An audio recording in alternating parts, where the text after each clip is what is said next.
If you think you've been seeing more political TV ads than ever before, you are right. Montana's U.S. Senate race has now become the most expensive campaign in state history, and it's had more TV ads in the past several weeks than any other Senate contest across the nation. Here's MTN Chief Political Reporter Mike Dennison to tell us who's spending that money. As of last weekend, the spending on the race between Republican U.S. Senator Steve Daines and his Democratic challenger, Governor Steve Bullock, has likely surpassed $85 million. That breaks the record set just 2 years ago, when about $75 million was spent on the Senate contest between Democrat Jon Tester and Republican Matt Rosendale. And we still have 4 weeks until Election Day. So, where's all that money coming from?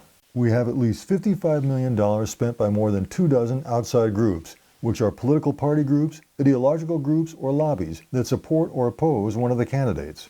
The big players here are the Senate Leadership Fund, a Republican group that spent $11 million against Bullock; the Democratic Senatorial Campaign Committee, which has spent almost $11 million attacking Daines; the Senate Majority PAC, another Democratic group, which has spent $9.5 million against Daines; and the National Republican Senatorial Committee, which has shelled out $8 million so far to go after Bullock.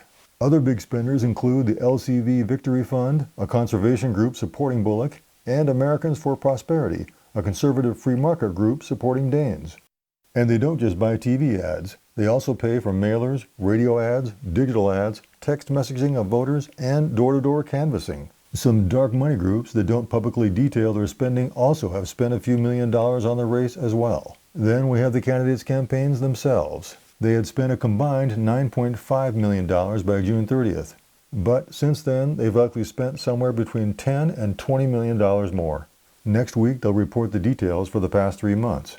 The Wesleyan Media Center, which tracks TV campaign ads, says Montana's Senate race saw more than 44,000 airings of ads in September, the most of any Senate race in the nation. Montana State University political scientist David Parker says the avalanche of money in the Daines-Bullock tilt indicates the race is extremely close, and that both sides are still trying to persuade those elusive, undecided voters and drive voter turnout. And let's not forget the main reason for all that money. The outcome of this race could determine which party controls the U.S. Senate. Reporting from Helena, Mike Dennison, MTN News. Thanks, Mike.